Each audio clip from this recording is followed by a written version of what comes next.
자, 페이지 149페이지 보도록 하시면 될 것 같고요. 어, 우리가 이제 모집단 분포가 정규 분포가 아닌 경우는 어떻냐라고 하는 거죠. 그러면 모집단 분포가 정규 분포가 아니더라도 결국은 이제 표본의 크기가 이제 많다라고 한다면, 충분히 크다라고 한다면, 결국은 이제 표본 평균에 대한 확률 분포는 정규 분포에 따르게 되어져 있다는 거죠.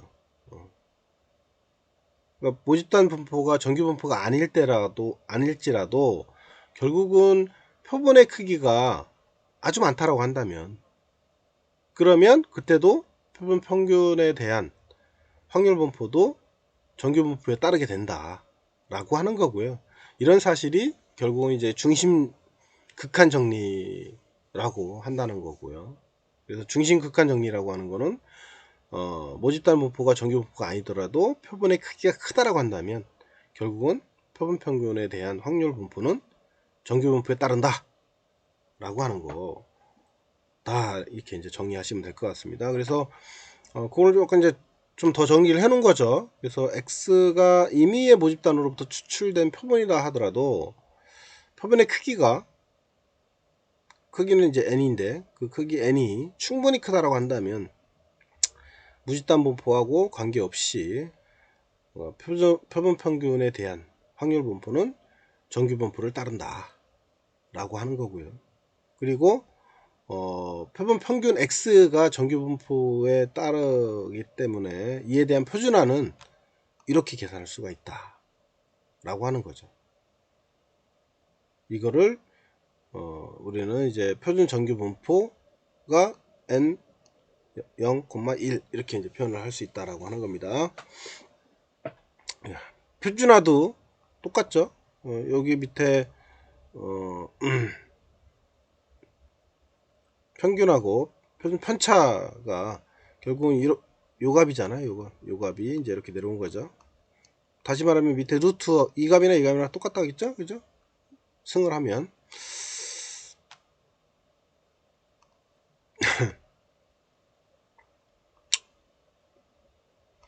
그래서 우리가 이제 중심극한 정리는 통계학에 있어서 이제 가장 중요한 이론 중에 하나고요. 이게 왜 그러냐면 모집단 전체에 대한 조사를 하지 않고도 결국 이제 표본 평균을 통해서 모집단의 특성을 우리가 알 수 있고요. 확률적으로 추론을 해낼 수 있다는 거죠. 그래서 이 확률적으로 추론을 해낼 수 있는 이제 이론적인 근거를 제시했기 때문에 얘가 우리 확률 통계학에서는 상당히 중요한 요소로 이론으로 차지하고 있다 이렇게 보시면 될 것 같습니다.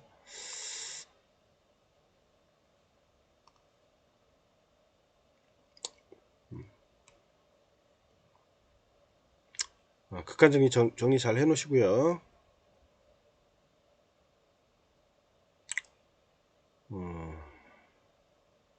마지막 정리한 겁니다. 이거는 표본의 크기가 충분히 크다면 모집단 분포를 가정하지 않고도 평균 표준 평균에 대한 확률 분포는 정규 분포를 따르며 표본 평균 S에 대한 정규 분포의 특성에 따라서 확률 계산과 통계적 추론이 가능하다. 이게 이제 결론이네요.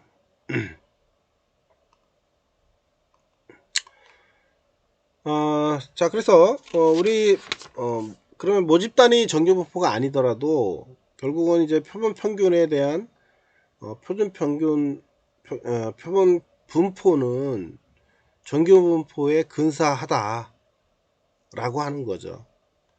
그래서 여기 보면 이제 중심 극한 정리를 이제 그 실험해 보기 위해서 우리가 이제 이 그림이 나와졌는데요. 그 표본의 크기에 따라서 한번 본 겁니다.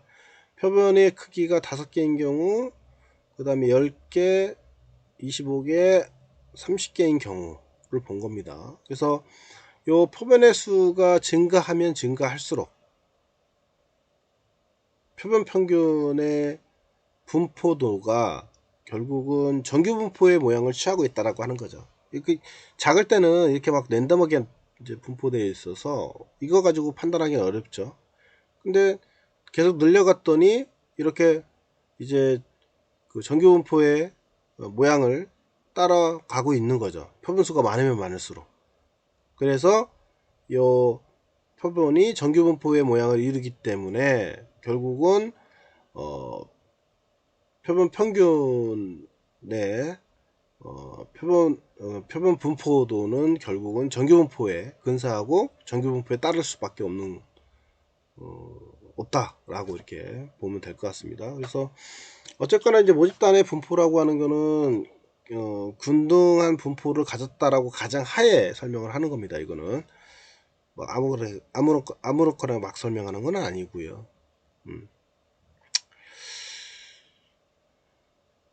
자, 그러면 거기에 우리가 예제 6-1번이 나와 있습니다. 예제 6-1번에 보면 151페이지입니다. 그래서 그러니까 정규분포하고 그 다음에 표본분포에 대해서 확률 계산의 문제를 한번 비교해 보자고 하는 거예요. 진짜 앞에서 얘기했던 것처럼 그렇게 나오는 건지 한번 보자라고 하는 거예요. 그래서 이거는 이제 앞장 5장에 있었던 예제 5-10을 가지고 이제 비교해 보자라고 하는 거고요. 그래서 표본 분포에서 확률 계산 문제하고의 비교를 통해서 어떻게 달라지는지를 확인해 보자. 그리고 모집단이 결국은 정규 분포에 따르면 표본 분포라고 하는 거는 표본의 크기 n에 관계없이 정규 분포를 따르는지 그걸 한번 보자라고 하는 거고요. 그래서 그 예가 거기 여러분들 6-1에 나타낸 거고요. 여기 보면은 이제 두 가지로 보였습니다. 하나는 정규 분포에서의 확률 계산하고 표본 분포에서의 확률 계산하고 두 가지로 비교한 겁니다. 내용은 똑같은데요. 차이는 뭐냐면 여기 있죠? 임의로 선택한 학생 X의 월 생활비가 40만원 이상인 확률을 계산한 거고요.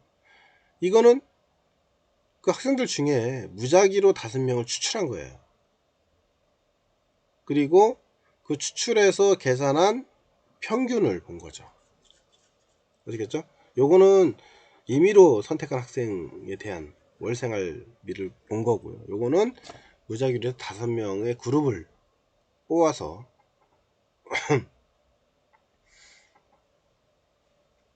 평균값을 보고 40만원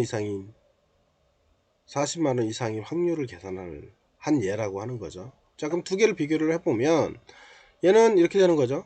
그죠? 평균하고 표준 편차. 그죠?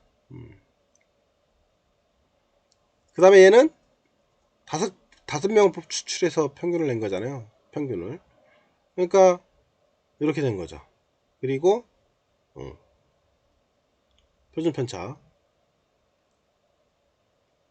5만원이고요. 그리고 똑같죠. 40만원 이상일 확률이니까. 그리고 평균은 여기 중심이니까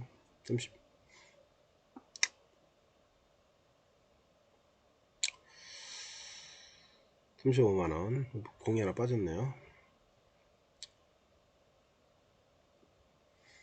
자, 그렇게 해서 그러면 표준화를 해보자 이거죠. 표준화하면 얘는 1이고요. 얘는 2.24가 되네요. 그죠? 그래서 그래프로 확률 그래프로 그리면 얘는 1이 되는 거고요. 얘는 2.24가 되는 거죠. 이만큼.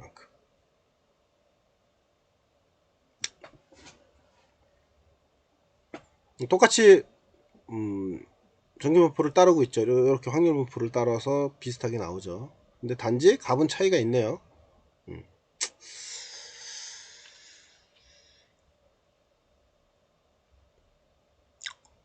자, 이번에는 그러면 뭐냐, 정규분포하고 그 다음에 표본 분포에 대해서 ZA 값의 계산을 한번 해보자. 비교가 어떻게 나오는지. 확률이 이제 우리가 주어진 상태에서 확률 변수 x의 값이 예제 5-12에서 앞전에서 우리가 했었는데, 이 표본 분포에 대한 확률 변수 x 값을 이제 찾는 문제하고 서로 비교를 해보자라고 하는 거고요. 앞전 거에서 이 앞에 부분은 이제 계산을 했었죠.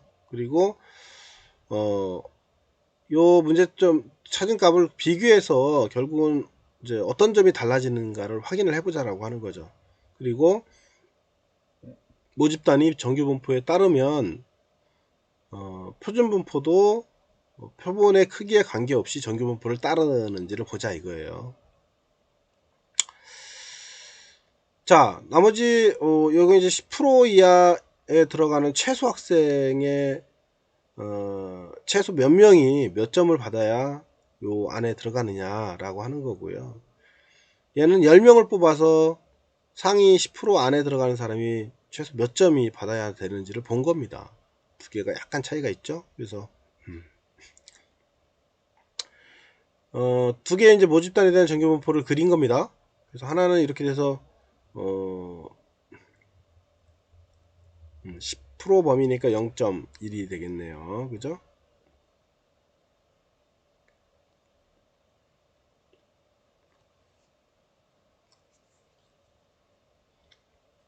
그 다음에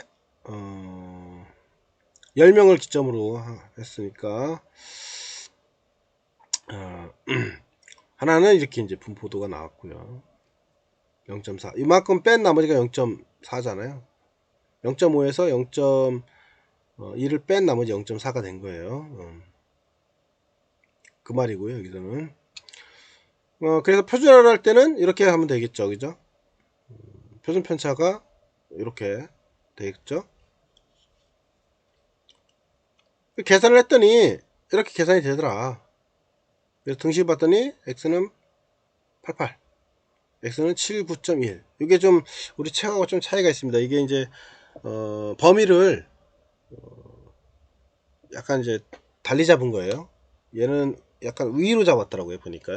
그래서 여러분들 책 그 152페이지에 보시면 얘는 그 밑에 단을 잡은 거예요. 0. 몇이에요? 3997. 원래 책에 있는 게 맞습니다. 그리고 얘는 여기도 0.3997로 계산을 하셔야 돼요. 그러면 계산해서 쭉 나오면 값이 약간 틀려요. 여기가 87.8 뭐 이렇게 나오고요. 그 다음에 여기 79.1 이렇게 나옵니다. 이거 이제 우리 여러분들 책 그걸 기점으로 해서 수정을 좀 해주세요.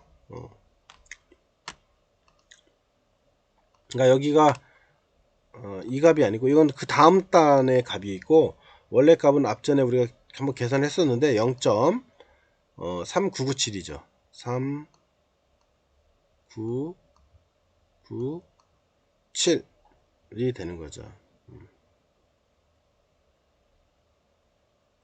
그때 값을 계산하면 요 z값은 요 값은 몇이에요? 1.28이 된다 이거죠. 그렇게 고쳐주시면 돼요. 그래서 요 값에다가 대입을 시키는 거죠. 대입시켜서 계산했더니 여기가 1.3이 아니고 이 값입니다. 1. 요걸 바꿔서 계산해야 돼요. 이걸로. 그러면 여기가 몇이에요? 87.8. 87.8이 나온다. 이렇게 보시면 될 것 같고요. 여기도 마찬가지예요.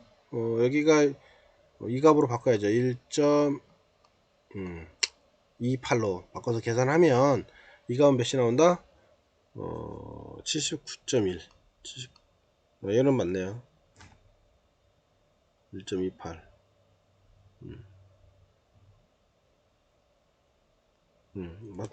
맞게 계산했네요. 그렇게 해서 계산해서 두 개를 비교해 보시면 될 것 같습니다.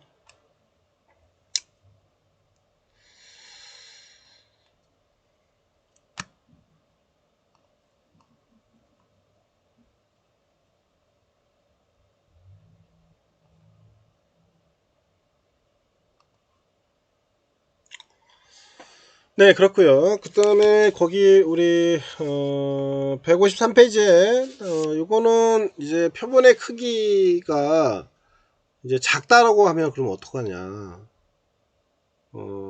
그러면 이제 표본 평균은 어떤 분포를 따를 거냐라고 하는 거죠. 그러니까 앞전에 우리가 표본의 크기를 아주 많게 했을 때는 똑같이 적용을 하면 됐는데, 이번에는 이제 표본의 크기가 적어지면 문제가 생기겠죠, 당연히. 그죠? 그랬을 때 우리 표본 평균에 대한 어떤 분포를 따를 건지를 이제 판단을 해야 한다는 거죠. 그러면 모집단의 분산이 이거고요. 그 다음에 분산이 이거고요. 그 다음에 표본의 크기가 n보다 작다라고 하면 n이 이제 작은 값이에요. 그러면 표본 평균에 대한 확률 분포는 정규 분포를 따르지 않고, 그죠? 당연히 따를 수가 없죠. 이게 n값이 많으면 정규 분포를 따라서 해도 비슷하게 나오지만 그렇지 않다는 거죠. 그때는 우리가 t 분포라고 하는 거를 따른다 라고 하는 거예요. 그래서 이 t 분포라고 하는 거는 표본의 표준 편차가 이렇고요. 이거에 대한 t 값이 이렇게 나온답니다. 그러면 이때 우리가 이 t라고 하는 거는 자유도 n-1인 t 분포를 따른다 라는 거고요. 그러면 결국은 t는 n-1이 되는 거죠. 그래서 자유도에 따라서 우리가 분포도의 모양이 달라진다 라고 하는 겁니다. 이 자유도라고 하는 거는 내가 n의 숫자가 이제 몇이냐에 따라서 차이가 생길 텐데, 그죠? n의 값이 만약에 요 n의 값이 1인 경우, 2인 경우, 3인 경우 분포도를 보면은 이게 낮잖아요, 그죠? 그리고 표준 정규 분포는 이제 이걸 하겠으니까 이게 표준 정규 분포인데, 표준 정규 분포보다는 어때요? 쭉 내려가게 되겠죠. 그죠? 자유도 왜 이제 값에 따라서, 그러니까 결국은 내가 n값이 많아지면 많아질수록 정규 분포에 따를 수 있지만, 그렇지 않은 경우는 자유도에 따라서 t값에 따라서 이게 뭐예요? 분포도가 쭉 내려가는 그런 특성을 가지고 있다, 이렇게 보시면 될 것 같습니다.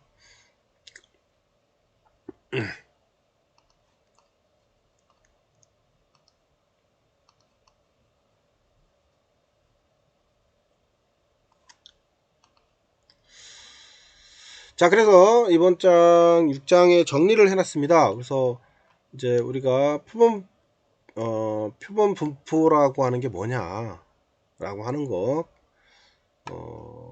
좀 잘 이해를 해놨으면 좋겠고요. 그 다음에 평균이 표준 평균에 대한 분포는 이런 특징을 가지고 있다, 그죠? 표준 평균에 대한 확률 분포의 평균은 모집단 평균에 하고 같다. 그 다음에 확률 분포, 그 표준 평균에 대한 확률 분포의 표준 편차는 이렇게 되더라. 그리고 n이 커지면 커질수록 줄어든다, 오차는. 그리고 모집단의 정규 분포에 따른다고 한다면, 모집단의 정규 분포에 따른다고 한다면 결국은 표본 평균에 대한 확률 분포 역시 정규 분포를 따른다 라고 하는 거고요. 그 다음에 모집단 분포가 정규 분포가 아니더라도, 그죠? 표본의 크기가 크면, 상당히 크다라고 한다면, n이 이제 30 이상이라고 한다면 결국은 표본 평균에 대한 확률 분포는 정규 분포에 따를 수 있다. 이것은 결국은 중심극한 정리에 의해서 된다, 이렇게 보시면 될 것 같고요. 그 다음에 모집단의 분산이, 그러니까 모집단의 분산을 모르고 그 다음에 표본의 크기가 또 작아요. 너무 작아. 그럴 경우에는 요 표본 평균에 대한 확률 분포는 정규 분포를 따를 수가 없다. 이때는 t 분포라고 하는 걸 따른다 라고 하는 거예요. 그래서 t 분포는 이와 같이 자유도에 따라서 분포도의 모양이 달라진다 라고 정의를 하시면 될 것 같습니다. 네, 여기까지 정리하고요. 그 다음에 우리가 뭐 나머지는 여러분들이 그냥 쭉 훑어보시면 될 것 같습니다. 뭐 연산 문제도 그렇고요. 7장의 내용 잠깐만 보고 끝내도록 할게요. 7장은 이제 표본의 결과를 이용해서 모집단의 특성을 밝혀보자 라고 하는 겁니다. 7장의 내용은 거의 설명 위주가 좀 많아요. 그래서 기본적으로 개념 설명이나 뭐 이런 설명이 좀 많아서 조금 다운할 수도 있는데 요 부분 오늘 앞에 부분 잠깐 개념만 설명하고 다음번에 제가 다시 올려드릴 때 언급을 잠깐 해드리고 넘어가도록 그렇게 할 겁니다. 우리가 이제 요 장에서는 주로 이제 오직 하나의 값으로 모집단의 특성을 추정한다. 그 다음에 모집단의 평균이 있을 만한 구간을 추정한다. 그리고 모집단의 그 표준 편차를 알고 있는 경우에 구간 추정을 하고, 그 다음 모집단의 표준 편차를 모르는 경우에 구간 추정을 하는 방법, 이거에 대해서 이제 보려고 하는 거고요. 결국은 우리가 이제 요 7장에서 설명하려고 하는 거는 결국은 이제 표본으로부터 우리가 얻은 결과를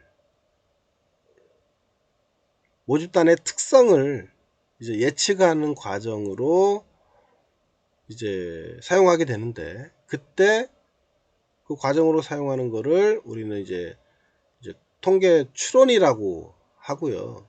그 통계 추론을 통해서 이제 뭔가 그러니까 판단하게 되는데, 요 통계 추론이라고 하는 거는 추정과 가설 검증이라는 게 포함되어 있다 라고 하는 거예요.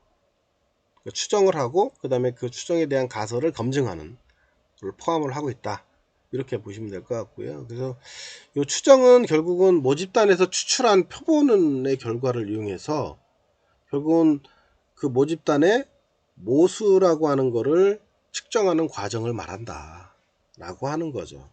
이건 뭐 당연한 얘기긴 한데, 어쨌거나 추정이라고 하는 건 모집단 내에서 추출한 표본의 결과를 이용을 하는 거고요. 그 모집단에 대한 모수를 추측하는 과정에 활용을 한다, 이렇게 보시면 될 것 같습니다. 자, 그래서 거기 158페이지 보시면 내용들이 뭐 쭉 설명이 나와 있습니다. 좀 한번 읽어보시면 될 것 같고요. 추정이라고 하는 거는 결국은 우리가 전 세계의 인구가 몇 명이냐 될 거냐 추정할 수 있잖아요, 그죠? 그 다음에 뭐 대학생들이 졸업을 하면 우리가 얼마나 연봉을 받을 것이냐, 혹은 지금 내년에 이제 대통령 선거인데 대통령 선거에서 어느 후보가 당선이 될 거냐라고 하는 거죠. 이런 것들은 우리가 뭔가를 가지고 추론을 해서 확정적인 건 아니지만 추정을 볼 수가 있는 거죠. 그래서 이러한 문제점에 대해서 이제 정보를, 다음과 같은 정보를 우리가 접할 수가 있는 거죠. 그래서 뭐 2021년도에 5월 7일 정도에 전 세계 인구를 조사했더니 이렇게 집계가 됐답니다. 그 다음에 대졸자들의 취업 희망 연봉을 물어봤더니 이 정도 된대요.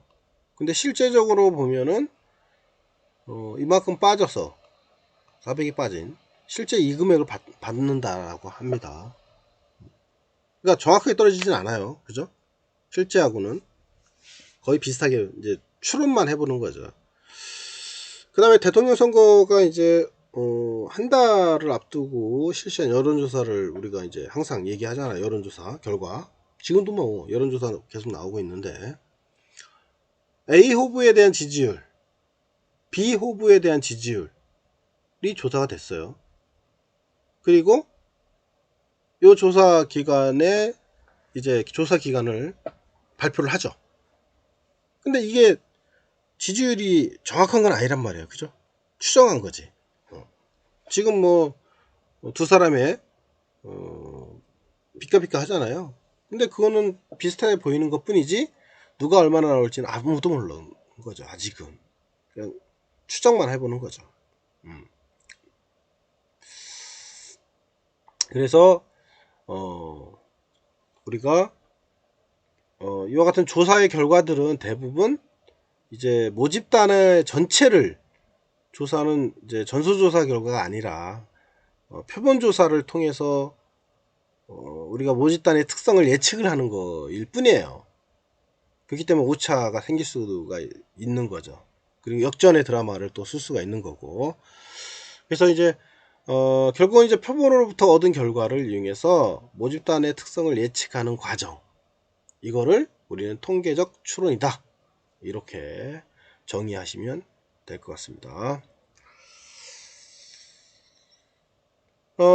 자, 그러면 이런 이제 그 의문점들, 앞에서 이제 우리가 여러 가지 의문점들에 대해서 이제 알고 싶은 것에 대한 모집단의 모수, 모집단 평균이죠. 평균하고 편차가 있을 텐데, 그 모집단의 모수나 혹은 전수조사를 하는 데 있어서 조사 시간이나 비용들이 이제 너무 많이 들어가고 어렵다는 거죠. 그래서 이런 경우에 주로 조사 자체가 불가능하기 때문에, 전체를 다 하는 건 불가능하기 때문에 우리가 모집단으로부터 선택된 일부의 구성 단위를 샘플링을 하고, 그 샘플링한 결과를 가지고 우리가 그 결과는 당연히 표본 평균이나 이제 표본 분산을 통해 토대로 해서 모집단의 성격과 특성을 파악을 하게 된다.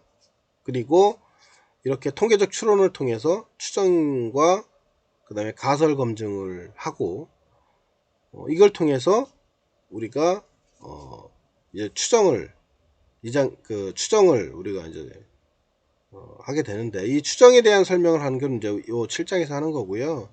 그 다음에 이 추정에 대한 이제 가설 검증을 하는 건 이제 8장에서 설명을 하고 있는 거고, 이렇게 보시면 될 것 같습니다. 그래서 이제 추정은 이제 모집단에서 추출한 표본의 결과를 이용해서 모집단의 모수를 추측을 하는 과정.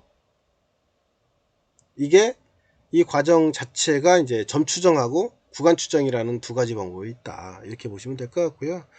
점추정은 오직 하나의 값만으로 모수를 추정하는 거고, 구간추정은 당연히 말 그대로 모수가 포함될 것이라고 기대하고 그 모수의 범위가 이제 존재하는 거죠. 그래서 모수의 신뢰 구간을 가지고 추정하는 경우고, 두 가지가 차이가 있는 거예요. 한 점을 가지고 하느냐, 그 전체 범위를 가지고 추정을 하느냐 라고 하는 거의 차이를 갖고 있다, 이렇게 보시면 될 것 같습니다. 그래서 정의를 해놨네요. 추정은 모집단의 모수를 추정하기 위해서 사용하는 공식이나 함수식이다. 그 다음에 추정치라고 하는 거는 추정량이라는 공식에 실제 표본의 데이터를 대입해서 계산된 결과값이다. 그 다음에 표본 통계량이라고 하는 거는 표본으로부터 얻은 표본 평균, 표본 분산을 의미한다 라고 하는 거. 자, 오늘 여기까지만 하고요. 다음 시간에 좀 다시 나가도록 할게요. 제가 지금 아직도 약간 목 상태가 안 좋아서 소리가 조금 안 좋았을 수 있을 것 같습니다. 이해 좀 부탁드리겠습니다.